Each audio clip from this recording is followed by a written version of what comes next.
Барлықтарыңызға қайырлы күн достар, менің каналыма қош келдіңіздер. Бүгін біз сіздермен ақылы мастер-класстарда үйретіліп жатқан хит пирогтардың рецептісін үйренетін боламыз. Видеоны соңына дейін көріңіздер, барлығын толығымен үйрететін боламын. Және дәл осы рецептпен пісіріп, сіздер тапсырысқа да қабылдасаңыздар болады. Пирогтарыңыз тез-ақ өтіп кетеді. Видеоны соңына дейін міндетті түрде көріңіздер. Дәл осы оригинал рецептпен сіздердің пирогтарыңыз міндетті түрде дұрыс шығатын болады. Біздің алғашқы пирогымыз қазіргі таңда хит болып жатқан пирогтардың бірі карамельный пирог. Бұл пирог ең оңай жасалатын, тез жасалатын пирогтардың бірі, бірақ дәмі өте керемет болып шығады. Міндетті түрде жасап көріңіздер. Ал кеттік. Алдымен бөлек ыдысымызға жұмыртқаның сарысын, қантты және өсімдік майын салып, жақсылап біркелкі маса шыққанша араластырып аламыз. Барлық ингредиенттердің өлшем бірліктерін видеоның астындағы описаниеға қалдырып кетемін, сол жерден қарасаңыздар болады. Біздің қантымыз толығымен ерігенше жақсылап араластырып аламыз. Енді бөлек ыдысымызға електен өткізілген ұнды жарты шай қасық разрыхительді салып, жақсылап араластырып аламыз. Және оның үстіне бөлме температурасында сары майымызды салып, жақсылап араластырып, крошка жасайтын боламыз.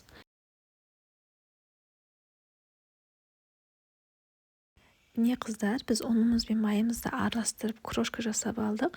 Енді оның үстінен қаймағымызды салып, тағы да біркелкі болғанша араластырып аламыз. Міне біздің крошкамыз біркелкі болып шықты. Енді оның үстінен жаңағы дайындап қойған сұйық массамызды бір араластырып жіберіп, жақсылап тұрып араластырып, біркелкі масса болғанша қамырымызды илеп аламыз. Міне біздің қамырымыз біркелкі болып шықты. Енді оны пакетімізге орап, холодильникке жарты сағатқа міндетті түрде қойып қоямыз. Қамырымыз дайын болғанша салмамызды дайындап аламыз. Сапалы варенканы алыңыздар. Варенканың үстіне 33-35% сливкиді саламыз және оның үстінен 3 жұмыртқамызды салып, жақсылап біркелкі масса болғанша араластырып аламыз. Біздің варенкамыз бөлме температурасында тұрғаны дұрыс, сол кезде ол оңай және тез араласатын болады. Мен вилканың көмегімен араластырдым, сіздер миксермен араластырсаңыздар да болады. Енді қамырымызды холодильниктен шығарып, оны формаға салып, осылай шетінен бортиктерін шығарып, пирогымыздың қалпын келтіреміз. Қыздар, табаға ешқандай да май жақпаймыз, себебі біздің қамырымыз песочный қамыр, ол формаға мүлдем жабыспайды. Және осылай қолымыздың көмегімен бір тегістеп аламыз және шетін біркелкі етіп жағуға тырысыңыздар, сол кезде пирогымыз әдемі көрінетін болады. Және әр печканың градусы әртүрлі және әрқайсысы әртүрлі пісіреді. Біз қамырымызды міндетті түрде осылай вилкамен тесіп аламыз. Тесіп алғаннан кейін формамызға салмамызды салып, бетін бір тегістеп шығамыз. Қыздар, начинкасын пайдаланған кезде ең сапалы өнімдерді пайдалануға тырысыңыздар. Сапалы өнімді пайдалансаңыздар, пирогтарыңызды дәмді және өте керемет болып шығады. Осы кезде біздің духовкамыз қызып дайын тұр. Оған пирогымызды салып 35-40 минут көлемінде пісіріп аламыз. Міне достар, біздің пирогымыз толығымен пісіп шықты. Ол басында осылай болып тұрады, начинкасы кішкене көтеріліп тұрады. Оны ыстық кезінде мүлдем формадан шешпейміз. Тек суытып барып қана формамыздан шешеміз және оны кесетінен алдын 1 сағат көлемінде холодильникке қойып қойсаңыздар, ол өте керемет болып кесілетін болады. Менің пирогым толығымен суыды. Міне көріп тұрғандарыңыздай оны кесіп жатырмын. Біздің пирогымыз өте керемет және дәмді болып шығатын болады. Міндетті түрде отбасыларыңызға дайындап көріңіздер. Мен әсемдік үшін бетіне осылай грек жаңғағын сеуіп қойдым. Сіздер өз қалауларыңызша безендірсеңіздер болады. Міне біздің пирогымыз дайын. Біздің екінші пирогымыз барлығына ұнайтын хит пирогтардың бірі, восточный пирог деп аталады. Негізінен восточный пирог өте капризный пирогтардың бірі. Дұрыс жасалмаса, пирогыңыз дұрыс шықпауы мүмкін. Бірақ дәл осы рецептпен сіздің пирогыңыз міндетті түрде әдемі және осындай воздушный болып шығатын болады. Видеоны соңына дейін көріңіз, ұнаса лайк басып, каналға тіркелуді ұмытпаңыз. Алдымен ыдысымызға електен өткізілген ұнды, шым-шым тұз салып, және оның үстінен бөлме температурасындағы сары майды салып, жақсылап біркелкі болғанша араластырамыз. Біздің массамыз біркелкі крошка болып шығу керек. Міне біз біркелкі крошка жасап алдық. Енді осының үстінен разрых етелді қаймағымызды және жұмыртқамызды салып, жақсылап біркелкі болғанша араластырып, қамыр илеп аламыз. Достар, мен барлық өлшем бірліктерін видео астындағы описаниеға қалдырып кетемін. Сол жерден қарап көрсеңіздер болады.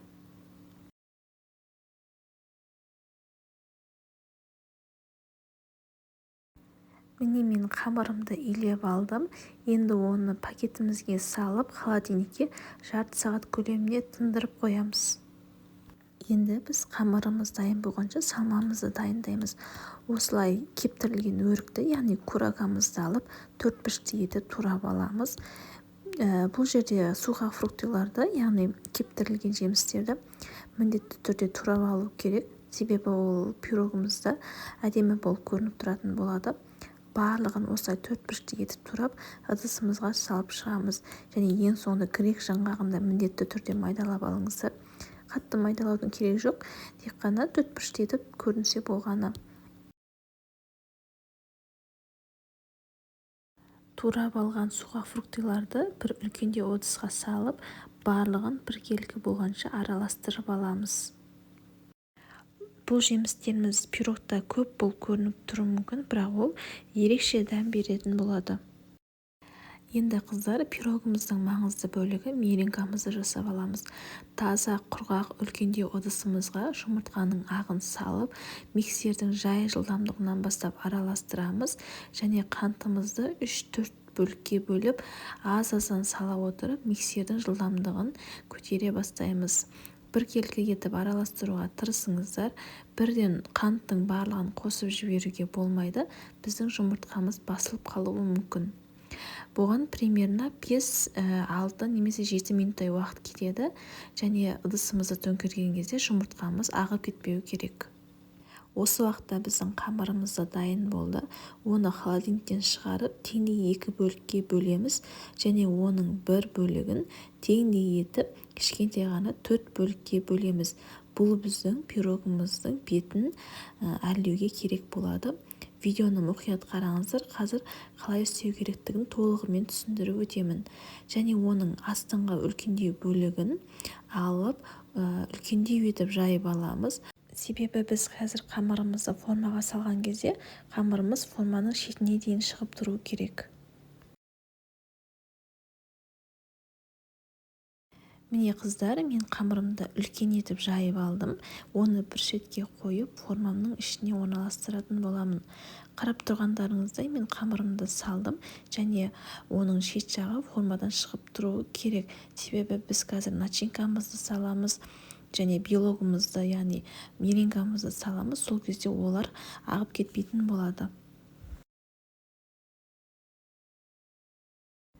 Ендігі кезек қамырымыздың қалған 4 кішкентай бөлігін алып, оқтаудың көмегімен жұп-жұқа етіп жаямыз. Барынша жұқа етіп жаюға тырысыңыздар. Себебі қазір көретін боласыздар, сол арқылы біздің пирогымыздың формасы әдемі болып шығады. Міне мен қамырымды жұқа етіп жайып алдым. Сіздер бұдан да қатты жұқа қылып жайсаңыздар болады, қалауларыңызға қарай. Енді қыздар, пирогымызды жинаймыз.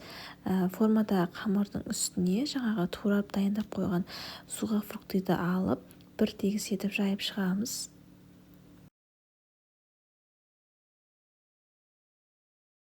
Және оның үстінен меренгамызды да құйып, бір тегіс етіп бетін тегістеп шығамыз. Меренганы қатты басудың қажеті жоқ, жай ғана, жеңіл ғана бір бетін тегістеп шықсаңыздар болғаны. Міне меренганы тегістеп болдым. Енді қамырдың осылай шетіне шығып тұрған артылған бөліктерін алып, меренгамызды жауып шығамыз. Осы кезде абай болыңыздар, біздің меренгамыз сыртқа қарай шығып кетпеуі керек. Және қамырдың артық болу себебі де осы, ол піскен кезде меренга кішкене көтерілетін болады. және жұқа етіп жайған қамырларымызды алып, осы қолымызбен кішкене ғана бүктеп форма келтіріп, пирогымыздың бетін жауып шығамыз. Бірінші бөлікті қойдым. Енді екінші бөлікті де осылай столға кішкене ғана бүктеп формамыздың бетіне қоямыз. Яғни пирогымыздың. Бұл біздің пирогымызға ерекше сән келтіреді, және піскен кезде де беті әдемі болып көрінетін болады. Және дайын болған пирогымыздың бетіне тек қана жұмыртқаның сарысын жағатын боламыз. Себебі ол піскен кезде беті жылтырап, әдемі болып көрініп тұрады. Оның бетіне мақты және күнжітті сепсеңіздер болады. Пирогымызды 160 градусқа беті қызарғанша пісіретін боламыз. Оған шамамен 40-45 минут уақыт кетуі мүмкін. Міне қыздар, біздің осымен восточный пирогымыз дайын болды. Пирог осындай воздушный әдемі болып шығатын болады. Міндетті түрде жасап көріңіздер, жақындарыңызды қуантыңыздар. Дәл осы оригинал рецептпен сіздердің восточный пирогтарыңыз міндетті түрде дәмді және керемет шығатын болады. Енді достар, біздің келесі пирогымыз ең керемет дәмді пирогтардың бірі творожный пирог. Мен өзім дәл осы рецептпен 3 жылдан бері жасап келемін. Ең керемет және күшті болып шығатын рецепттердің бірі. Барлық өлшемдерді видео астындағы описанияға қалдырып кететін боламын. Ал кеттік. Алдымен құрғақ ыдысымызға електен өткізілген ұнды жарты шай қасық разрық етелді салып, жақсылап араластырып аламыз. Және оның үстінен бөлме температурасындағы сары майымызды салып, қолымыздың көмегімен жақсылап араластырып, крошка жасайтын боламыз. Қыздар, видео кішкене ұзақтау болуы мүмкін, бірақ міндетті түрде толығымен қарап көріңіздер. Сонда барлығы түсінікті болады. Міне біз крошкамызды жасап алдық.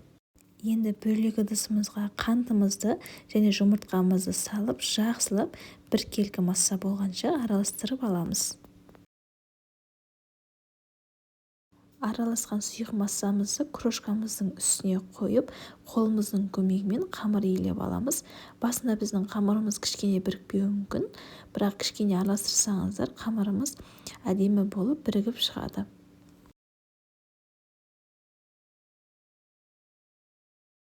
Міне біздің қамырымыз иленді. Енді оны пакетке салып, холодильникке жарты сағатқа қойып қоямыз. Енді қамырымыз дайын болғанша салмасына кірісеміз. Творогымыздың үстіне қантымызды, жұмыртқамызды салып, блендердің көмегімен біркелкі етіп араластырып аламыз. Егер үйлеріңізде блендер болмаса, жай ғана вилканың көмегімен де немесе венчиктің көмегімен біркелкі масса шыққанша араластырсаңыздар болады. Бұл маңызды емес, бірақ блендермен араластырсаңыздар, массаңыз үлпілдек воздушный болып шығады.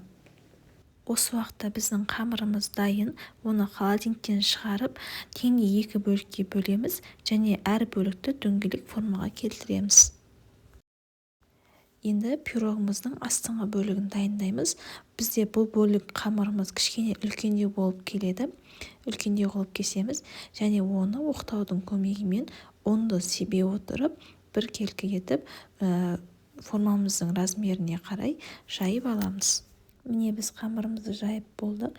Енді оны бір шетке алып, формамызды қойып, қамырды формамызға орналастырамыз. Формаға қойғаннан кейін оның жан-жанын біркелкі етіп, кішкене шығарып, бортиктер жасаймыз. Қолымыздың көмегімен тегістеп шығамыз. Бортик жасап, қамырымызды тегістеп болғаннан кейін оның ішіне салмамызды салып, бір тегіс етіп бетін тегістеп шығамыз.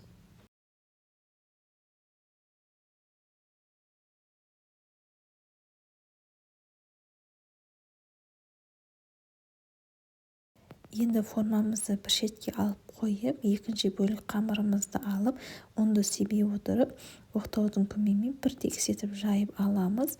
Жайып болғаннан кейін оны пышақтың көмегімен ұзынша етіп ленталарға кесіп шығамыз. Бұл ұзын ленталар біздің пирогымыздың бетін әрлеуге керек болады. Сіз өз қалауыңызша оны формаға кетіріп кессеңіздер болады. Міне біз кескен ленталарымызды пирогтарымыздың бетіне осылай төртбұрышты етіп, клетка тәрізді етіп орналастырып шығамыз. Немесе қыздар, менің каналымның төмен жағына түссеңіздер, шоколадный творожный пирогтың рецептісі бар, және оның безендіру жолы да басқаша. Дәл сол рецепті қарап, солай жасап өзгертсеңіздер де болады, өз қалауларыңыз бойынша. Біз пирогымызды толығымен жасап болдық. Енді оның беткі қамырына жұмыртқамызды жақсылап бір тегіс етіп жағып шығамыз. Сол кезде пирогымыз жылтырап әдемі болып шығады. Енді пирогымызды 170 градус қызып тұрған печкада беті қызарғанша пісіріп аламыз. Міне біздің пирогымыз пісіп шықты. Көріп тұрғандарыңыздай осылай беті бір тегіс етіп қызарады. Және қыздар, пирогымызды дәл осылай формасынан шешпей, бөлме температурасына толықтай суытамыз. Толық суығаннан кейін барып қана формасынан осылай пышақтың көмегімен ажырататын боламыз. Егер оны ыстықтай кесетін болсаңыздар, біздің қамырымыз песочный қамыр ғой, ол жан-жағына қарай шашырап кетуі мүмкін, және ішіндегі салмасы да әлі формасын дұрыс ұстамайды. Міне достар, біздің әдемі творожный пирогымыз дайын болды. Дәмі өте керемет болып шығады. Бір жасағаннан шығатынына сенемін. Үйге қонақ келген кезде немесе шаймен ішкен кезде жасап көрсеңіздер болады. Отбасыларыңызға міндетті түрде ұнайды деген ойдамын. Дәл осы рецептпен міндетті түрде жасап көріңіздер, еш өкінбейтін боласыздар. Енді келесі рецептті де толығымен қарап көріңіздер. Сіздерге ұнайтын болады. Міне достар, біз ең соңғы пирогымызға да келіп жеттік. Бұл біздің панофи пай пирогымыз. Өте дәмді және керемет пирогтардың бірі. Кремінің өзі жеген кезде ауызда еритін болады. Міндетті түрде соңына дейін көріңіздер. Ыдысымызға електен өткізілген ұнды, сахарный пудрамызды және жарты шай қасық разрыхлителімізді салып, жақсылап араластырып аламыз. Және оның үстінен бөлме температурасында тұрған сары майымызды салып, қолымыздың көмегімен біркелкі етіп крошка жасап аламыз. Қыздар, бізде бұл пирогтарымыздың қамырының барлығы песочный қамырлар болып саналады. Және жеген кезде ол ерекше дәм беріп тұрады. Крошкамызды жасап алдық. Енді оның үстінен жұмыртқамызды салып, қолымыздың көмегімен араластырып, біркелкі етіп қамыр илейтін боламыз. Міне қыздар, біз қамырымызды илеп алдық. Енді оны пакетімізге салып, холодильникке жарты сағатқа қойып қоямыз. Біздің жарты сағатымыз өтті. Енді қамырымызды алып, оқтаудың көмегімен біркелкі етіп жайып шығамыз. Міне біз қамырымызды жайып шықтық. Енді оны формамызға орналастырып, осылай қолымыздың көмегімен жан-жанынан бортиктер жасайтын боламыз.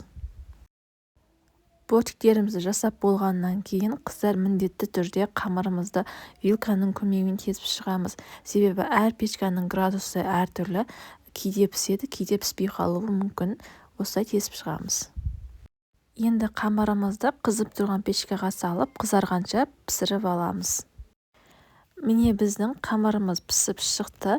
Бұл қамырды да міндетті түрде бөлме температурасына суытып барып, формадан ажырататын боламыз. Қамырымыз толық суығаннан кейін барып, біз кремімізді жасайтын боламыз. Кремімізді жасаймыз.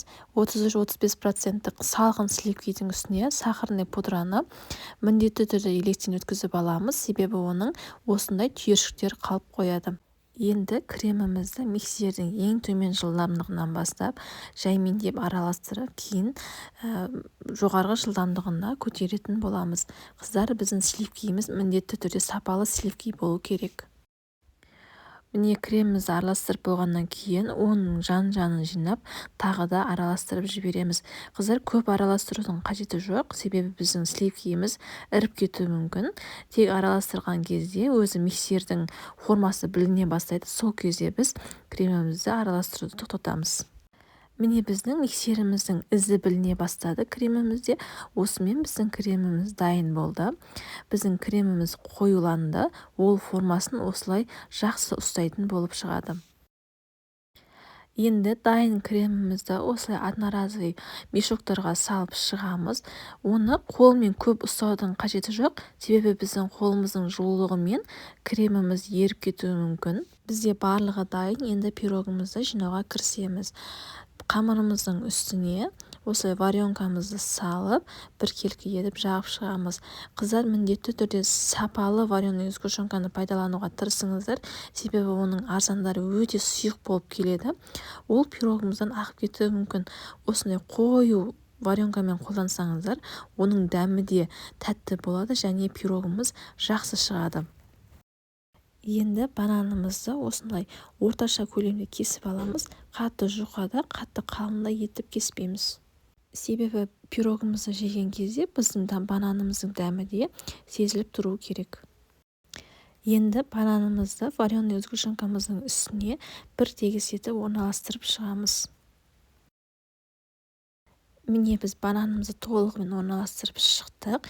Енді осылай мешоктың көмегімен кремімізді осылай өз қалауларыңыз бойынша формамен орналастырып шығамыз. Кремін дұрыс жасасаңыздар, банофи пай пирогы ең оңай пирогтардың бірі. Ең бастысы бұның кремінің дұрыс шығуында. Дәл осы өлшеммен біздің креміміз дәл пирогымызға жететін болып шығады. Бетіне бір тегіс етіп осылай орналастырып шығамыз. Дөңгелектерімізді қатты үлкенде, қатты кішкене де етпейміз. Орташа көлемде бетіне құйып шығамыз. Міне мен кремдерімді орналастырып шықтым. Енді оның үстіне әсемдік үшін грек жаңғағын осылай сүйіп шығамыз. Фисташканы сепсеңіздер де болады.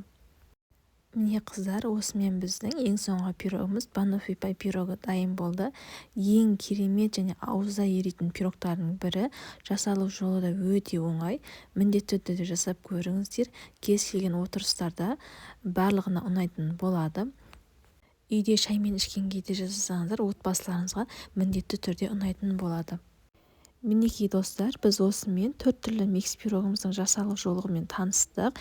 Дәл осы рецепті өзгертпестен жасасаңыздар, сіздердің пирогтарыңыз міндетті түрде дұрыс шығатын болады. Және кез келген мереке күндері тапсырысқа да жасасаңыздар, тез өтіп кетеді. Сатылымдағы хит пирогтардың бірі. Видеоны соңына дейін қарағандарыңызға рахмет. Ас болсын!